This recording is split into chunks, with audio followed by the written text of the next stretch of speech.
Clip-clop goes the trail, sun is rising high. Two gals in the saddle, 'neath the big Nevada sky, laughing and chatting as the desert rolls on by. It's Saddle Talk, come along for the ride. Welcome, listeners, to Saddle Talk with Sandy and Cara. Whether you're here to laugh with us, learn, or just ride along, you're in for a really good time.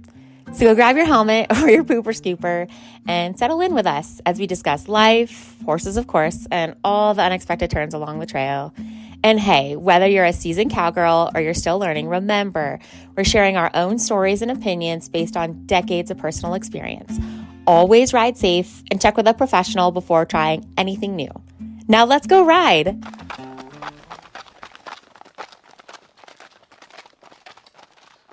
Hi, Cara. What up, Sandy? How's your day? Good. Yeah? Really good, actually.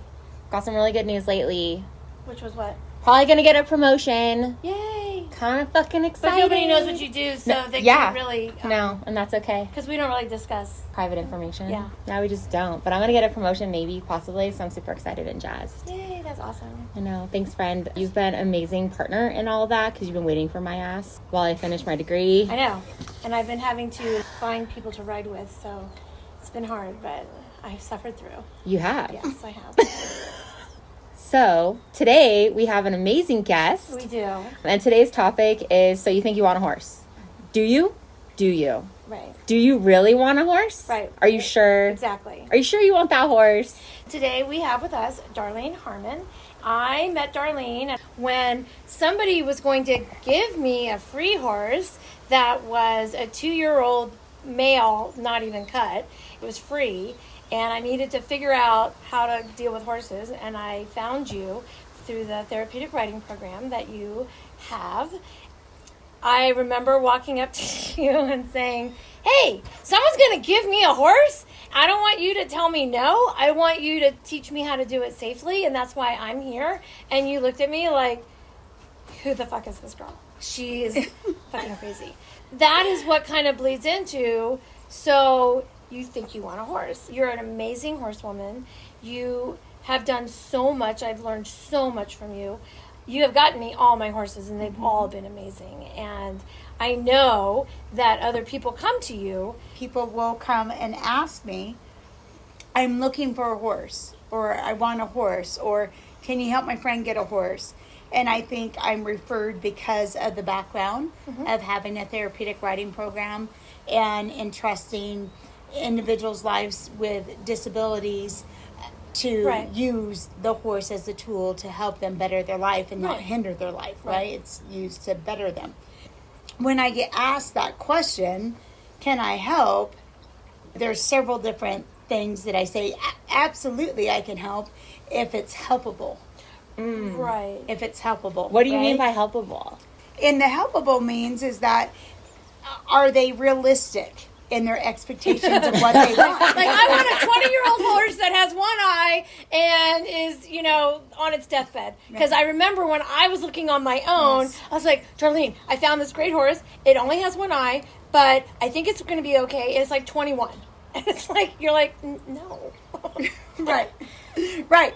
Because it wasn't the horse wasn't capable of being owned and loved by someone. Right. It wasn't what you were looking for and your needs at the time of wanting to own a horse. Right. That horse was absolutely not going to fit your needs. Correct. Because even the one that I did get broke down immediately because I thought, I'm just going to ride around the barn. And then I wanted more. Right. And then she broke down and we had to give her She back. did. And I asked her, Sandy, how often are you riding the horse? Every day. Okay. Well, how many? 3 times a day. Okay. 7 days a week, 3 times a day is a lot for an elderly horse. Right. Like, that's a lot, right. So what do you ask them to gauge what kind of horse? Are they just in the My Little Pony stage, which I have mentioned on previous episodes? That's kind of what I say. But are they in the My Little Pony stage? Do they want Flicka? Or do they want Seabiscuit? How do you gauge the person? It is asking them what first of all, what's their past history? What did they do? Did they ever own a horse before? Did they grow up with horses? Why are they wanting a horse? What's the passion of why they're wanting a horse? That really answers a lot of questions about that person.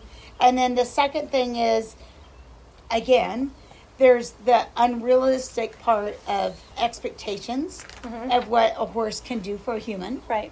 If the human doesn't do the work, or the human doesn't have the knowledge of What do you do so when you find someone a horse and then you find out that they don't have the knowledge that they said they told you that they do have, and they don't put in the work? well, I don't own ownership of that. I have an example. In any other sport or any other discipline or anything else, there's terminology involved in it, right? There's equipment that's involved in it. There's education that's involved in it. You don't just walk out and become the tennis pro. You don't just walk out and become the golf pro. You don't go jump on a 450 motorcycle, right? And do motocross. Because you're literally taking your life in your hands, and then the people around you and your horse. So what people, and the biggest thing that there's a misconception that I refer to all the time is everyone refers to the horse as a dog. Yeah. And that is not it. A horse is preyed upon. A horse is a herbivore. A horse is a deer. A horse is a rabbit. A horse is a sheep. Right. A horse has two options. And 99% of the time, it's flight. It's see you later. The other part is like, okay, I'll stand up and defend myself. I'll protect myself. I will fight for my life, right? Right. A dog already owns it, just like we own it. There's flight in us. Right. But, majority of it is fight in us, right? We're hunters, right? So we hunt. We take the only thing that hunts a horse is everything. Everything. But the blade of grass. Right. Why do you think people overinflate their ability? Because I feel like that's what I'm because hearing. It's majestic. It's beautiful. It's romantic. Yeah. Yeah. It looks easy. So we I think, just talked about this today. Yeah. It looks easy. It does. Right. Everyone can be the little boy on the black stallion running down that beach. Everyone can be that. 100%. Yeah. In their mind, that is their vision. Everyone can do it. And I'm not saying for my past of what I did, my job was to prove there is no limits on you. Your mind is what controls your ability. So I think a question that a person needs to ask themselves when they think, oh, I want a horse, is how much effort and energy do you plan to give back into this horse?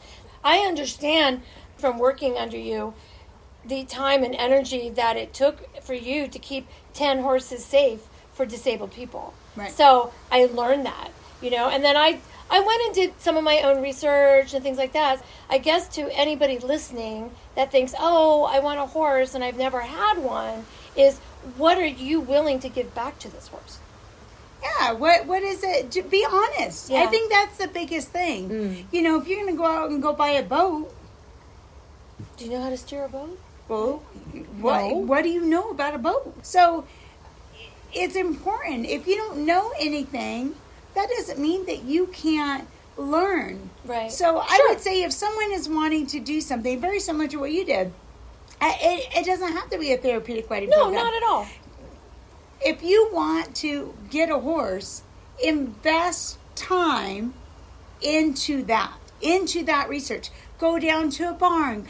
Go to a horse show. Support horse shows. Right. Yeah. Go and so there's all the different disciplines, right? Yeah. You have Western. In the Western world, you have 7 different disciplines right now that are going pretty strong. You have the English world. You have horse polo.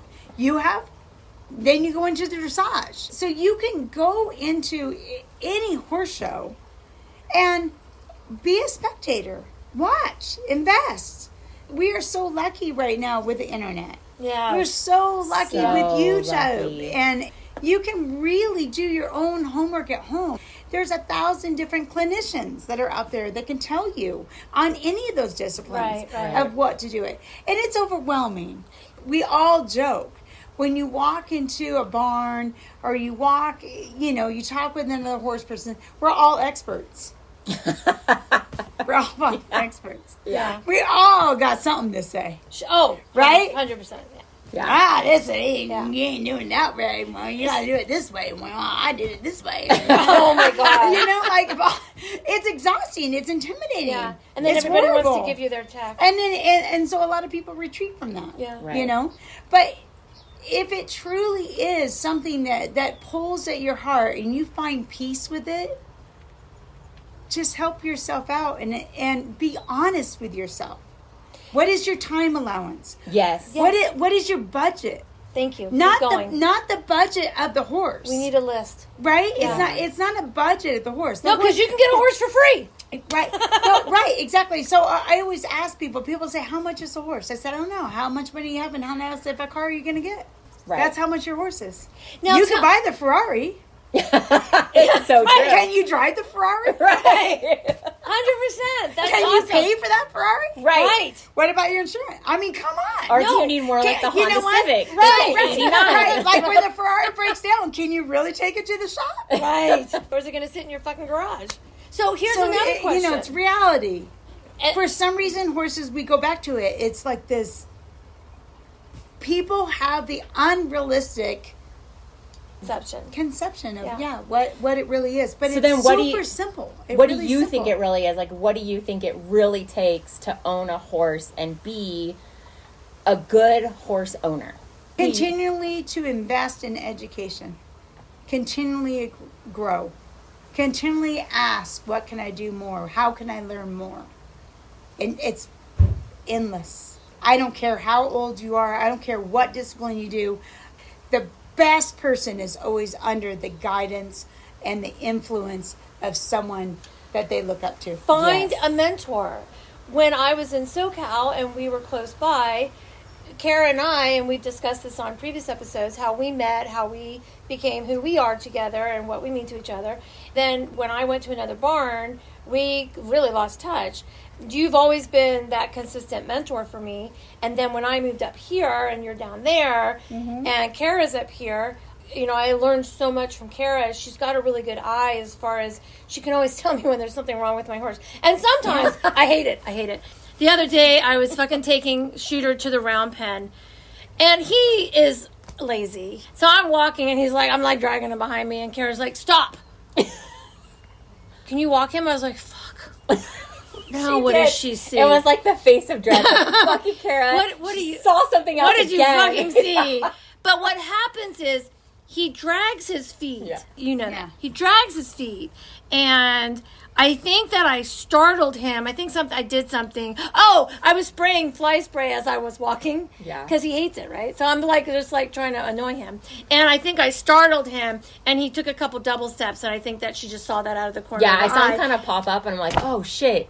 And then she walked him 2 steps. I was like, okay, you're good, bro. Just keep going. Oh my god! Because but I count on that. I mean, I count Right. on that because, like you say, you know, we're all always learning, Always. and there's subtle things that I don't pick up on.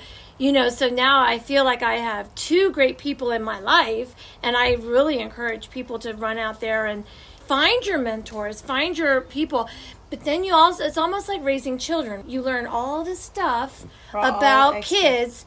And then you have to take a little bit from everywhere and make your own thing, right? Sure. So It's like an art. Like, it kind of goes It back re- to what you were saying, where it's like that continuous education. In my brain, that's an artist. Yeah. You're an artist. Yeah. Can't even imagine the amazing mentors you've had in your life to get and distill you into who you are and the horsewoman that you are. And that's Right. what's happened to all of us, is we all have this Yeah. distillation Yeah. of knowledge right. that helps us operate the way we want to in the horse world.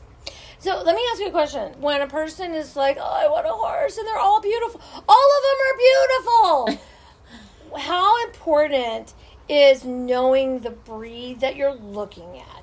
Because we do have a friend that went out, found this amazing horse, and I'll just say it, huge draft. What the job is for the draft really is ultimately just to become a trail horse. How important is the breed that you're looking at? If I want this amazing horse and I buy a big ass draft, is that gonna Goes back to know what you want to do with your horse? well, there's the stereotypes. We all have stereotypes in everything. I think the Mustang is a perfect animal to show it has proven to be universal. It is proven. The Mustang, they feel like, oh, it's be great for a trail horse. But no, it really can be a jumper. So it goes to confirmation. Right. Yes. Right. Form to function. It absolutely goes to confirmation of the animal, of what you're wanting it to do. So I wouldn't get hung up on the breed. Okay. I would get more hung up on the physical confirmation of the horse, of what you are wanting that animal to do. And is it physically possible for it to do it? Like if I wanted to then mentally in the training of it. Like Max would not be the best horse for dressage. I mean, could I definitely not for jumping? Could I get him to do definitely it? Not for jumping. Maybe. Dressage, you might get a little float. Well, maybe. but jumping, you are not doing 6 foot fences on that one. Well, I had a lot of people tell me that I should not do gymkhana with Autumn, who is a Missouri Foxtrotter. I had a lot of people tell me not to do that, but we had fun. I wasn't looking to be the best. But it was a risk because they're gated. They work on one side. Yeah. So when you turn the barrel, they're not going through a diagonal. Yeah, but barrel was only one aspect of. Right. So the gated doing poles is perfect. Oh, okay. Right. She did It's the tight turn. She's like, I got this. Yeah, she got you can run in poles all day long. Well, and but actually, when you're reeling around the barrel, and when you got 2 legs, right? And no one going. When we did the one where we just went, when we did the one that we just went straight down around the barrel and came back, she was actually too fast for the division I was in. If you make a wide turn, you got it. I was in the lower, like I was in the low, like the little kids one, right? So and beat out all the little kids. So again, there's not a limit, right? So I have a really good friend that has a beautiful, just incredible Frisian, incredible show horses. She's an incredible horsewoman, and her trail horse, which was a draft cross at PMU. His name was Big and Naughty, and he was so big and naughty. He was so amazing. The best husband horse, grandma horse, whatever, right? So she rode him all the time in our women's riding group, and there's like 150 members. So when we go out, it's a lot. And especially if everyone shows up. Right, it's a lot. It's just a lot of energy, a lot of things. So he was at a point that he no longer could do it, and she knew it. But she had her Frisian mare that she just was like, I really feel like she can handle this, but I don't want to put her in that big situation prior to. I want to make sure she's safe, right? I want to be safe for me, safe for everyone else. And so she asked, our biggest thing was water crossing. We always, wherever we go, whether it's on a cattle ranch or wherever we're at, we're crossing water. It's just pretty much everyone needs to be and now you have this big Frisian with these big feet. Right, you're splashing. It's a lot. So any gated horse has a lot of movement behind. It sounds different. So they'll say the gated horses and the flat footers. Basically, you have a lot of sound to very little, and then a Frisian has a big. You have the ground shake beneath you, and then you have the after effect, right, of what that looks like. It's a lot. Yeah. It's intimidating. And a lot of horses are like, oh, like crap, what the hell's coming up behind me, right? Like that little, Yeah, that's not the normal. little shining sparks, like, they're on the little reining horse, and it's like, to the left, to the right, like, shit's going bad real fast, Right. So she was like, I don't want to be that girl. I feel like my horse is capable of doing all this, but I don't want to be. So she got a lot of flack.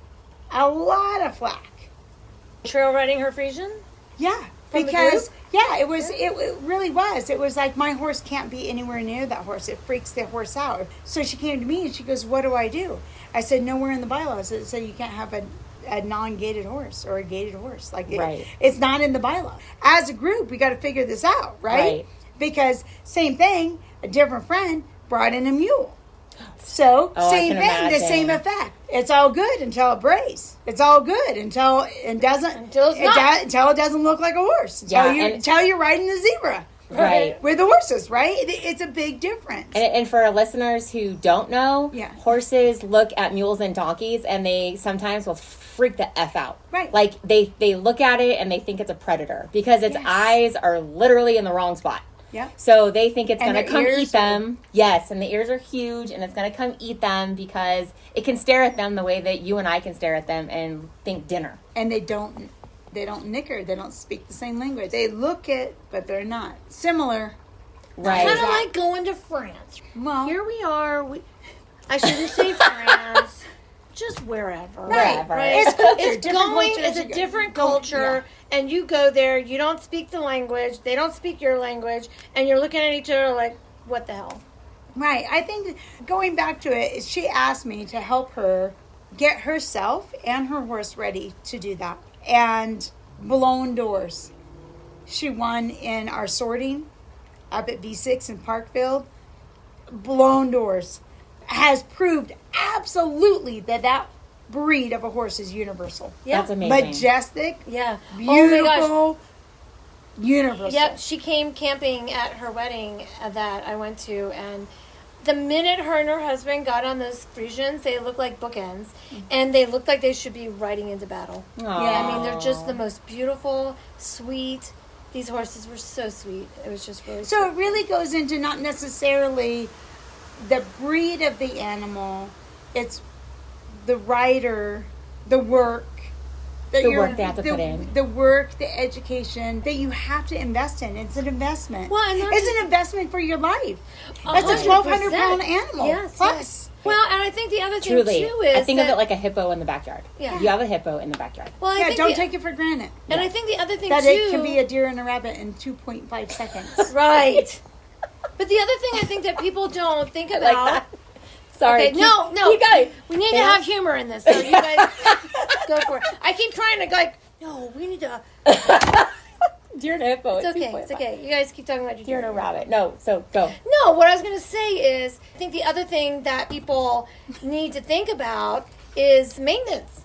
So you think you want a horse, like you said back at the beginning. What's your budget?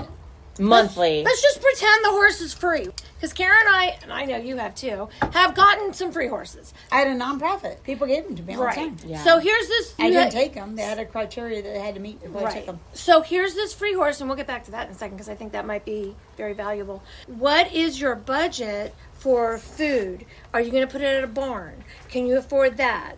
And there are politics at a barn. There's assholes at a barn. You're going to be watched and judged the whole entire time. Can you handle that personally? You know, is that going to ruin your self-esteem and now you never go visit your horse? Barn is a boarding facility, just so everyone knows. Yes. Country people have barns.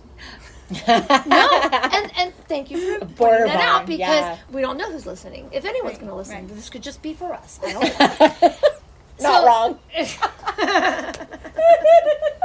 I don't know. It makes us happy. So Yeah. it keeps our husbands away.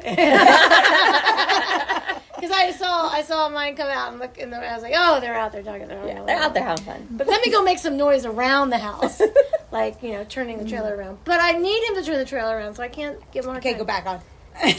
What can you afford? Are you confident enough to tell people to F off if they come and start judging you? Are you going to keep your horse at your house? What are you going to do when you go on vacation? I mean, like, there's so many things that when you're just like in La La Land, you're like, I want a horse. And you don't think about those things. But let's go back to what your criteria was, because we did an episode on free horses. And there are people out there that will give out free horses. So Oh, yeah? what is your criteria when you were offered a free horse for the therapeutic riding program? What was your criteria? A formula that I created. If I had the horse do certain things, it was green light, yellow light, red light. So reds was biting, kicking, What about rearing. cribbing? No, Okay, you were okay with cribbing? Yeah. Okay. crib doesn't affect me or you. Performance. Oh, I'm sorry. Okay. So those were my reds. My reds were taking a problem horse and trying to make it do something that only set it up for failure Right. and caused risk to others. Where my job was not to risk the human, it was to better the human. So those were very clear of the reds. Okay, so you go to a facility and you're looking at a horse. You're just waiting for it to So bite if I somebody? no. If I come to your house and you say, I have to move, my life circumstances Right, here, I want you to changes. take Max. Yeah, What would you I do? have a horse. I feel like he would be really great with kids. He loves everyone. So when I show up, I give them a whole questionnaire that they have to fill out. How long did you own the horse? What did you do with the horse? Blah, blah, blah. Like all the things that we already went through. And then when I showed up, I had my own. So it was, hopefully people were listening to it and not doing it. Please don't drug the horse before I get there. Please don't put any calming Supplement. Right. anything that's going to alter the horse. Let the horse be in its natural state. And then I would observe them. They are going to be my volunteer. They're going to be my student. So Depending you're on like, go get your horse. yeah, go get. I want to watch you with your routine with your horse. So based upon whatever they filled out, I would already know right away if they were answering things honestly. Okay. Do you remember any of your oranges and grains? Yeah, the biggest green for me was a horse that showed willingness to try to understand what you were wanting it to do. So the moment that the horse, whatever it was, I wanted to walk over a pole, I was going to send it through the gate instead of lead it through the gate. I wanted it to back up. I don't care what it was. Whatever Right. I was asking to redirect the horse's movement, to be clear with that, when I wanted it to direct the movement or redirect the movement, if any horse gave me the sign of release of trying and understanding, which is a blink of an eye, it's an exhale Licking of and the chewing. things, licking, chewing, lowering the head. The moment that they showed me that they were trying to understand without a huge reaction of defense Right. was green. Awesome. It gave me try, it gave me willingness, and it showed me that someone didn't abuse that trust prior to. They handled it correctly. That's before. an excellent point. So this horse has a history of positive interactions with humans and trust humanity normally. Or no one fucked it up. Okay, so no one blank even slate. touched it, so Blank it has no slate. idea. It's never been abused. Awesome. It's just trying to learn. Yeah. Right. So it doesn't even have to have that. So my biggest thing of age was no younger than 5, no older than 12. And for a Okay. green And that's person, why I have and them what's also. a good age for a green that person? makes sense. What? She said that's why she still has them all, because they were always between 5 and 12. Oh, yeah. And how many years has it been since you stopped? Well, I found it in 2001, Okay. and I stopped in 2016. Okay. And my oldest horse in my therapy. So my promise to those horses was that they were to retire with me. They gave me I can't even say that because that's all human logic and human thinking. If they were able to provide everything that I put into them and them put into me in return, right? Yeah. The gift in return, that I would never relinquish them unless I was putting them in a better home that I could provide. That's magic. And commendable. Yeah. Very commendable. Ask my husband that. 7 horses later. 7 horses later. When I stopped in 2016, we had 14 horses.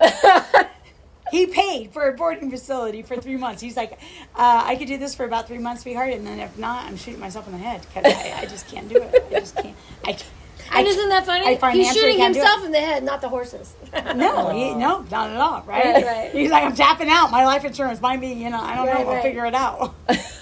Take me on the trail ride and I won't come home. Aw. That's not true. That's not how you handle things. To anybody listening, we do not promote that. Self-sacrificing is beautiful. Yeah. Yeah. No, it was realistic. It goes realistic to your budget. It goes realistic to what can you do. So this goes into this, oh my gosh, this happens all the time. This happens all the time. Really in the dog world. I'm moving, and where I'm moving, I cannot take my dog. pet. I knew you were going to say this. I knew it. Because it's a theme, Why? right? In the horse Why? world, it's a theme. Through no fault of its own. Yes. Yeah, I understand. But it's not a car. Right. It's not a boat. It's not And your... half the time, it's a 20-year-old horse who's been living its life with one person and whatever herd it has, if it has one. So and then they want to move it somewhere. And but that's okay. I mean, I do have to say, like, it's okay to have a step up. It's okay that, for crap's sake, look at Texas with the flooding. Shit happens. You have fire. That. You have disaster. You have but we're turmoil. not talking about No. But I'm just saying it. Well, you don't know. You know what I mean. We don't know what that person's going through. Correct. Right. That's what I'm saying. So someone that's taking the horse and putting the horse at the auction, I don't ever judge that person for why they put that horse there. I commend them. They're giving them something. I mean, if they've exhausted everything. Right. Every avenue is exhausted. Here's your last chance, horse. Yeah. I hope you make it. Yeah. Right? There's that. Because taking it and starving it is unforgivable. I think that's the fear I all feel like horse people have. don't really understand that. They get to a point, they financially cannot afford it, they physically cannot do it, they don't reach out for help in time. And then the horse suffers. Yep. Immensely. How many horses have you rescued out of that situation? Yeah, I knew you were going to do that. I knew you were going to have that face. I totally understand. Shooter's one. Small. He was on the brink. He wasn't starving. Like, he wasn't at that point where he was mistreated. No, he was going to go to slaughter, going to Mexico. My first horse was Skin and Bones. I brought back. I mean, I would say probably very comfortable for me personally rehabilitating 6 that I know. Yeah. 6 I did. But I have a really great friend down in Baja that has all the pretty horses in Baja. Oh, I've heard and of that. She's Yeah. absolutely amazing. Crystal. Yeah. Crystal Cates. And she has her rescue. And so in the U.S., we find horses in malnutrition, and it's bad. I would say worse more in the middle to eastern states than the western states. I mean, it can be bad. But you go into the third world country, you go into Mexico, and that one in particular, you know, everyone's trying to just survive. Right? In one way or another. And the animal truly is the tool to help them survive. So the moment that the animal becomes unusable, the moment that the animal becomes unserviceable, they're not going to starve to feed that horse. Right? It's a difference, you know? And then it's not ignorance, it's just culturally, you know, and it's not necessarily Mexico. I'm just saying it's cultures in general. any area that is acceptable. Reality. well, it becomes their norm. Yeah. It's a norm, you know, and there's norms in many different things. So it's not shocking. Yes. It's not shocking. Right. Right? Because you see it. And we all do that in all different things. So what she does is brings back horses literally that you cannot even fathom that animal can come back.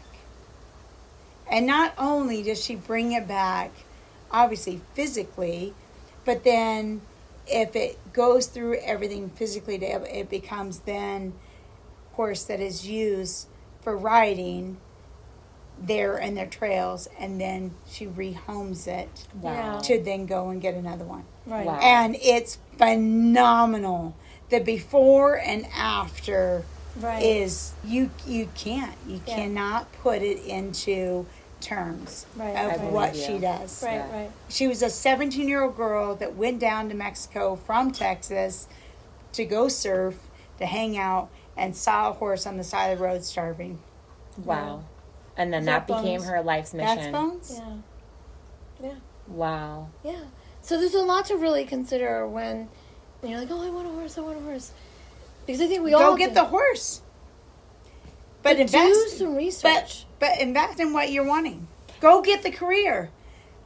Right. Go be whatever you want to be. Invest in yourself to be the best that you can. I love that you said that. Right? Because then it'll put you on that level, so then you can invest time and money. And that was my path. I love that you said that, because I had to choose.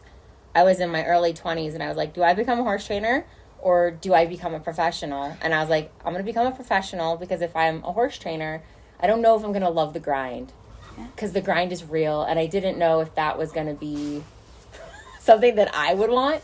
And so now that's what I do for fun, versus it becoming a job. And I love what you said about, what was the organization again? Oh, Pretty Horses. All the pretty horses. All the Pretty Horses of Baja. I, personally, I don't think I'll ever own a horse that's not a rescue for the rest of my life. Like, I've seen that place, and then there's Love Your Horse. Yeah. Between the two, I've just fallen in love, and I've always rescued horses anyways. Like, we rescued those Arabs. Right. And I think that there's a part of the equestrian industry where, like, there are these breeders and it's this high sport thing, and good for them. That's what they want to do. Right. So if that's what what you're saying, if that's what your passion, whatever it is, whatever your heart's pulling to, whatever you feel like it is, go invest. Yes. Give it back. Yes. Give it back. Yeah. But invest. Don't just walk into it blindly like, oh, I see a pretty horse and I want a horse. Do the research. Yeah, find people to learn from. Volunteer like you did. Yeah. Go help. Go down to a rescue. Go help. If that rescue doesn't fit, right. Find your another cup of one. tea, Yeah. go to another one. Don't give it up. There's so much that's out there that you can really do, on top of all the stuff that you can learn through YouTube and social media and everything. Right. I'm so There's jealous. So much. I'm so jealous of like, we didn't the have generations No, now. But that's kind of good. Although it's also because nobody knows the crap. Because someone could get really dirty with me. You know like, what? I could get in the dirt. You know what? I don't know if the YouTuber could get in the dirt. I don't need people to see pictures of me when I was 18. We don't need that. We're lucky in ways. Do you have any other questions? So you think you want a horse? Yeah, You think- absolutely. Yeah, absolutely. Yeah. Absolutely, you want one. It's made my life. Oh my gosh. Absolutely. It's made all of ours. Absolutely, you do. Go do it. Invest in yourself. And I like what you said about researching and having a heart-to-heart with yourself. Of what do you want to do? Yeah. I feel like that was so poignant for me. You said that. Because I think I started as a young person thinking I was going to be competitive. And in reality, I just want to be around them, right? And as your life goes by, like, your goals change. Yeah. And now all I want to do is hang out with you and Sandy and go ride ponies in the hills. Yeah. And that's different. And the horse that I'm open to was much different than the horse that I had when I was in my 20s. Yeah. Yeah. Because you grew up with Arabians. Arabians, So that was and that's a pretty crazy-ass horse, Arabians. You say that. It's their muscles. They have like the one fast of the girls twitch. that I mentored in Therapeutic riding, my last one, does all of her therapeutic riding on Arabians. Does she? Yeah, they are so smart. They're like people. It's amazing. Are they like dogs? No. No. And I think people say they're like crazy. A deer. Yeah. Because they can turn around fast. They have really short backs. And they're like, they call it handy. And because I think they're so handy, people get spun off of them. Yeah. And so then that's why they're crazy and they're wicked smart. They'll get through locks. My grandma's horse used to get out of it all the time. He's an Arab. So we had a fun day at Washoe today. We went to Washoe Lake. Okay. And she hasn't been there yet. So we were kind of looking for Mustangs. I was hoping we wouldn't find any, but it would have been kind of fun to see some. It's kind of a hit or miss, you know. You just don't know what's going to happen with those Mustangs because they get very curious. So what she was talking about earlier. Oh, yeah. We ran on the beach because one of my dreams is to canter better. I'm just not... Yes. I get nervous. She had even asked me, you know, what makes you nervous? And I'm like, falling off. And she's like, oh, okay, because most people are like the horse falling. And I don't ever even think about that, which now I will. But I don't ever really think about that. I mean, broaden your Thank horizon. you for that new anxiety. Of your risk. Yeah, just know them all. Thank you so much. Enjoy your ride. So, but it was great. You're such a bitch. So, but it was so fun though because what we did was we were along the water and she's teaching me, just so people understand, when I met Darlene, she was the owner of the business. I became her volunteer coordinator, so she was kind of like my boss, but I didn't get paid. Volunteer. Right. Well, of course. That's all in the title. Of course, volunteer. No, but if you're a really smart volunteer, you get in good with the owner, and then they do shit for you. Like, that's the key. That's right. I never said the trade wasn't part of it. Wait. Right. Yeah. All joking aside. We're all going back to trade. All joking aside. It's true. If you're going to volunteer and you want a horse, you need to get in good with the owner of that because you need to invest. You need to fucking invest. Yes. Because, Invest. And there's so many silly things that you remember. I remember Physically, if you can't do financially. Because before, okay, so here was my first experience. I was with a volunteer, and she had Calvin. I don't know, he was the gray paint. I remember that. And he had been impaled as a young horse on one side, and they got him through it. But he had an issue, right? I didn't know about that issue. So I'm in his stall with another volunteer who'd been there for a while, and I'm helping her get him ready, and I'm standing on his bad side. Darlene is teaching a lesson all the way across in the covered arena, and she sees me, and she's like, Sandy, you're on the wrong side. And I was like, oh my God, I'm so sorry. I was so irritated by the end of my shift. I was like, Darlene, why didn't that volunteer tell me? Mm-hmm. I understand you're mama bear. We're all the same, right? Yeah. I understand that. Thank you for being that person. And helping you. But why didn't... And she's like, Sandy, that's a really good point. Do you want to be my volunteer coordinator? I love it. I said, can I yell at the volunteer? She's like, absolutely. What? Match made in heaven. So the first thing I did was tell these old volunteers, you have got to mentor the new volunteer, because that girl should have told me, Sandy, you're on the wrong side. Yeah. Come over here. And she didn't. And then the other thing I remembered was I could not be a lead until I had passed, her criteria, whether it was on paper or in her head, but she had her own criteria. So one of the things I knew was I had to learn the kind of pattern that she would do with some of the people. And I remember walking, and you were sitting there just watching me. I think we were getting ready for a lesson, and she was waiting for her student. And I looked at her and I said, I'm going to make you love me. I'm going to make you love me because this is happening. And she looked at me like, okay, you're fucking weird. Like, this is either a bad situation or a good situation. No, you're either a volunteer or a student. You're either a volunteer or a student. I'm like, this bitch is crazy. Either one is what you are. Right. Or an investor. Yeah. So, but that's Good for you. But my goal was to just be the very best. And then I remember taking a lesson from you, and she always made us ride in those fucking English saddles. I hate English saddles. And I remember I went on a ride somewhere else, and Tomorrow we're riding an English saddle. No, not the dressage saddle. No, I'm not. She took it back. So I remember going, hey, I remember texting you, Darlene, I feel really great in a Western saddle. She's like, nope, bitch, you're English. I'm like, oh my God. Oh, and I love that. But that's what you have to do when it comes to investing. You have to find your goal, you set your intentions, and make it happen, and be positive about it. And eventually I remember one time telling you, can you please stop just being my teacher and be my friend? I think we were on a trail ride or something, and I don't think I was doing anything. Obviously, I want anyone to tell me if I'm doing something really stupid. Absolutely. Right. I think it was just little stuff, and I was just like, okay. Yeah. I can just, let's just be Let's friends. just be. Yeah. Yeah. And I could have blown that. That could have been a point where you're like, bitch, you, right? But you didn't. That's not good at teacher. No. But that's what I'm saying is, like you said before, set your intentions. Think about what your goal is. Don't make hasty decisions. Don't buy that one-eyed horse. No. Wait for someone that can help you. If that one-eyed horse is your fit, okay. Awesome. But do your research first. Don't just go, hey. And I think any relationship you build with a professional, you're going to have gatekeeper sense to it. Yeah. So the way that she was gatekeeping for you, making sure that you said transitioning from student to volunteer. Or volunteers, whatever. Yeah, you're kind wording. Of an inside joke, but yes, exactly. Yeah, that, having that gateway, I think that happens at the beginner level everywhere. And if you have some professional that isn't your gatekeeper and isn't gatekeeping your safety, walk away, walk far, run. Yeah. Go to someone who really does make you work. As much as for you're the next investing, level. Make sure they're invested in you. So one of my things is I'm still not comfortable cantering. Okay. And so we were on the beach, and she set me up, we lined up, and she's like, don't worry about the head. Don't worry about how Max's neck is shorter than his. Let's just look at the shoulders. And we're going to start at the walk, and then we're going to go into the trot, and then we're going to kiss, and we're going to run. It was awesome. It was awesome.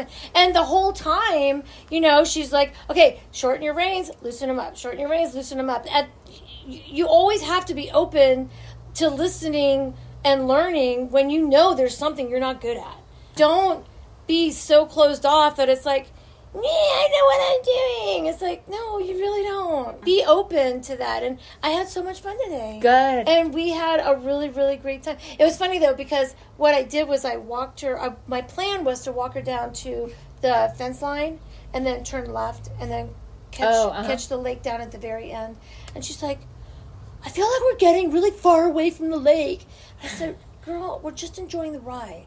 I just want to... Like directional. I'm like, we are riding away from the lake. Literally the opposite direction. Not really, because the whole lake is on the left This is side. me growing up on the ranch. Like, I don't know where your water is, but my water was over there. Right. I mean, at the end of the day, you really want to ride to the water. But